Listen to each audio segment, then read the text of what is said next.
Tu es un expert dans ton domaine. Ton produit est génial, ton service révolutionnaire ou ton projet a un impact fou. Mais personne ne le sait vraiment. Tu te sens frustré de voir d'autres, peut-être moins compétents, occuper le devant de la scène médiatique. J'ai une nouvelle pour toi. La compétence seule ne suffit pas. C'est la visibilité qui fait la différence. Et c'est là que les relations presse entrent en jeu, comme un véritable super pouvoir. En gros, les relations presse, c'est l'art de générer de l'attention et de la crédibilité via des médias tiers. Presse, télé, radio, site d'information, blog influent. Si tu as l'impression de mériter plus de reconnaissance, si tu veux que ton message dépasse ton cercle proche pour toucher un public large et engagé, et cela sans carnet d'adresse ni agence coûteuse, alors cette vidéo est faite pour toi. Que tu sois entrepreneur, artiste, dirigeant d'une start-up ou d'une PME, ou simplement passionné par un sujet, je vais te montrer pourquoi les RP, le petit nom des relations presse, sont non seulement utiles, mais absolument vitales pour ta visibilité médiatique, mais un investissement stratégique qui fait concrètement la différence. Après plus de 2 décennies passées à propulser des dizaines de projets et de personnalités sous les feux des médias,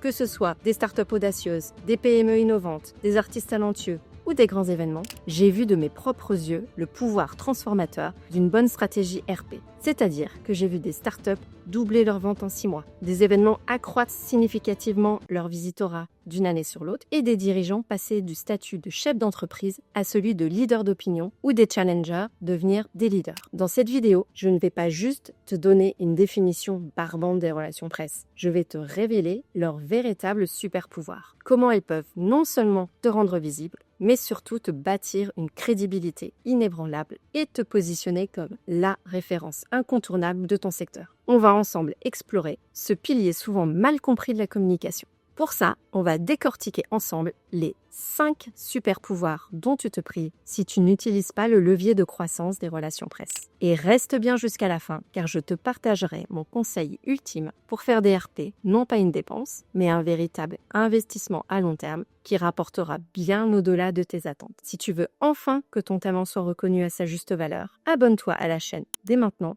et active la cloche pour apprendre à être visible dans les médias. Premièrement, les relations presse sont le pilier central de ta crédibilité et de ta confiance. Ce n'est pas toi qui dis que tu es bon ou que ton produit est super, c'est un journaliste qui le dit et ça change absolument tout. Beaucoup pensent que la publicité payante suffit à convaincre, mais la visibilité seule ne suffit pas. Tu peux investir des milliers d'euros dans de la pub Instagram pour accroître rapidement ta visibilité, mais sans une caution extérieure, sans l'endossement d'un tiers, l'impact ne sera pas le même. Les consommateurs sont méfiants envers la publicité. Ils ont parfaitement compris ces rouages et ne sont pas dupes. Ils ont conscience que la publicité veut leur vendre quelque chose à tout prix et parfois même à leurs dépens. Alors que quand un article est publié, un reportage diffusé ou une interview accordée par un média, cette information est perçue comme objective, vérifiée et donc beaucoup plus digne de confiance. Car le journaliste est tenu à l'objectivité et il se doit de décortiquer le produit et de mettre en exergue ses bons et ses mauvais côtés s'il en a, et de toujours mettre cela en perspective versus la concurrence et ce qui existe déjà. C'est ce qu'on appelle l'endossement d'un tiers. Et ça n'a pas de prix. Ce n'est pas toi qui fais les louanges de ton produit ou de ton service, c'est un journaliste digne de confiance qui a pris le temps de recouper les informations, de les sourcer et de les transposer dans notre époque.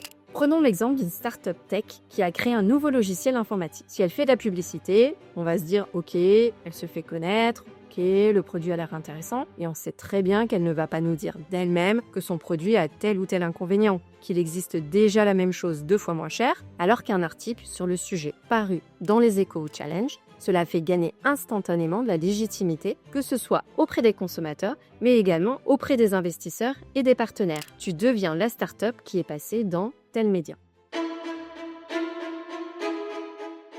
Deuxièmement, les RP sont le sculpteur de ton image et le gardien de ta réputation. Elles te permettent de contrôler, dans une certaine mesure, la perception que le public a de toi ou de ta société. Non seulement en période calme, mais surtout en temps de crise. Le problème, c'est que sans une communication proactive et maîtrisée, ta réputation est à la merci des rumeurs, des réseaux sociaux ou d'une mauvaise interprétation. Une crise peut détruire des années de travail en quelques heures. Combien d'entreprises ont déjà payé le prix fort d'une mauvaise gestion de crise? Les RP permettent justement de diffuser régulièrement des messages positifs sur tes valeurs, tes engagements, tes succès et ainsi de construire un capital sympathie. Ce capital sympathie fidélise, permet aussi d'être pardonné, cru et soutenu quand les choses tournent mal. C'est ce que les RP construisent patiemment en temps de paix pour que tu sois fortifié en temps de tempête. En cas de coup dur, cette image positive préexistante est ton premier bouclier. Elles permettent aussi de communiquer rapidement et avec transparence pour désamorcer une situation et restaurer la confiance. Prenons l'exemple d'un café concept store de quartier.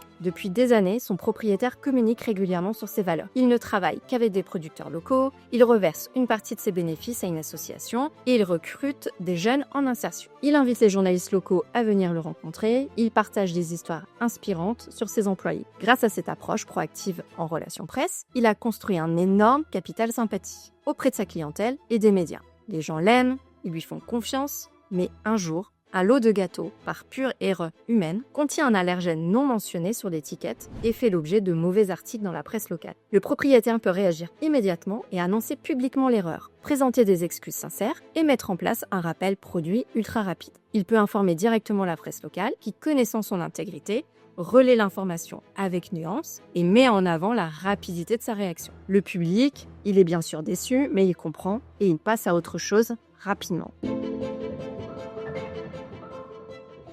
Troisièmement, les RP sont un amplificateur de visibilité sans égal. Elles te permettent d'atteindre des audiences massives et diversifiées bien au-delà de ce que tu pourrais espérer avec tes propres canaux ou de la publicité pure. Tu penses certainement que les réseaux sociaux suffisent à te faire connaître. En effet, c'est un excellent canal, mais son reach organique est limité. Le problème, c'est qu'aujourd'hui, l'information circule à une vitesse folle et il y a un bruit constant. Sans l'amplification des médias traditionnels, comme la presse écrite, la radio, la télé ou les grands sites d'information, ton message risque de se noyer dans la masse. Alors que les RP te donnent accès à la portée et à l'audience des médias, multipliant ta visibilité par 10, 100, voire 1000. Tu penses peut-être qu'aujourd'hui, les médias traditionnels comme la télé, la radio ou la presse sont has-been et n'ont pas la même portée qu'avant avec le développement des réseaux sociaux. Mais c'est faux. Cela reste encore l'un des meilleurs leviers pour créer de la visibilité massive et pérenne. Je me souviens encore de ce dimanche soir mémorable. Je reçois un message d'un des directeurs d'Elite, la célèbre agence de mannequins. Le site internet a craché, c'est la première fois,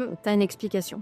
Et oui, j'en avais une et elle pesait 2,5 millions de téléspectateurs. À l'époque, j'étais en charge des relations médias pour l'agence, notamment pour son emblématique concours de recrutement de mannequins, le Elite Model Book. Ce fameux dimanche, un reportage de 40 minutes sur M6, dans l'émission 66 minutes, a mis en lumière les coulisses et les nouveaux talents dénichés par le concours. Un reportage qui montrait clairement tout l'intérêt de postuler au concours Elite Model Look si on avait le souhait de devenir un mannequin international. Le résultat ? Un afflux massif et simultané de visiteurs qui a littéralement saturé les serveurs du site. Une preuve incontestable de la force de frappe colossale que beaucoup de médias, en particulier la télévision, peuvent générer.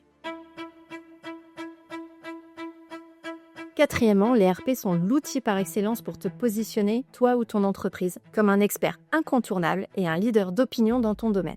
Tu passes de simple acteur à source de référence. Le problème, c'est que sans cette stratégie, tu es juste un nom parmi tant d'autres. Difficile de se faire entendre au-delà de son expertise directe. Les RP, elles, te permettent de partager tes analyses, tes points de vue, tes innovations. Elles te donnent une tribune pour éduquer, inspirer et influencer. Quand les journalistes et le public te perçoivent comme une source fiable et éclairée, tu deviens le ou la spécialiste à interroger dès qu'un sujet lié à ton expertise fait l'actualité. Prenons l'exemple d'une jeune femme passionnée de crochet depuis l'enfance, qui en fait aujourd'hui son activité principale. Elle donne des cours individuels, organise des ateliers groupes et vend ses propres créations. Si personne ne parle d'elle, elle reste une entrepreneuse du fait main parmi tant d'autres. Mais si, grâce à une stratégie RP bien ficelée, elle est régulièrement citée dans la presse spécialisée, dans des magazines grand public comme Elle ou Madame Figaro, et même invitée pour parler de la renaissance des arts manuels, elle ne se contente plus d'être une simple créatrice. Elle devient une véritable leader d'opinion. Elle influence les tendances dans le domaine du fait main, inspire une nouvelle génération à embrasser ce savoir-faire et attire les collaborations prestigieuses avec des marques de mode. Et elle repositionne ainsi le crochet comme un art moderne, créatif et hautement valorisé.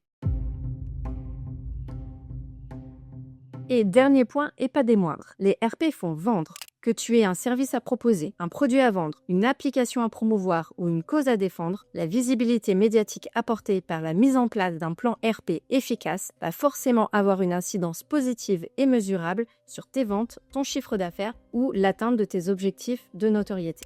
On oublie souvent que les RP peuvent avoir une force de frappe incommensurable et qu'elles ne sont pas juste de la vanity metrics, c'est-à-dire l'apparition qui fait plaisir à notre ego ou à notre maman, mais qu'elles ont un réel impact en termes de visibilité, de crédit et également de confiance. Qu'il s'agisse d'un article, d'un reportage, d'une interview ou d'une simple mention, cela permet de construire la notoriété, de renforcer la confiance et de positionner ton entreprise ou ton projet comme une référence légitime et digne de foi. Cette notoriété accrue se traduit directement par une augmentation de l'intérêt, des visites sur ton site, des demandes d'informations et in fine des ventes. C'est une étape cruciale dans le parcours client, de la prise de conscience à l'acte d'achat. Pour illustrer concrètement ce super pouvoir, rien ne vaut un exemple parlant. Un simple passage au JTTF1 peut littéralement faire exploser tes ventes. Demande à Clément Méry, CEO et fondateur de la startup Willy Anti-Gaspi, ce qu'il en pense. Comme il l'a très justement publié sur LinkedIn, le fait d'être passé dans le JT de 13h sur TF1 un dimanche alors que plus de 5 millions de Français déjeunaient tranquillement devant leur télé leur a permis de faire en 1 heure le volume de vente habituellement réalisé en 2 semaines et de générer plus de 60 000 visiteurs uniques sur leur site. Pour aller plus loin, je te recommande vivement ma vidéo pour savoir comment rédiger un communiqué de presse qui attire les médias. Le lien est en description, bien sûr. As-tu déjà eu l'occasion de tester la puissance des RP ? Si oui, raconte-moi ton expérience en commentaire. J'ai hâte d'échanger avec toi sur ce sujet qui me passionne. C'était Céline Rousseau et je te dis à très vite pour de nouvelles astuces médias.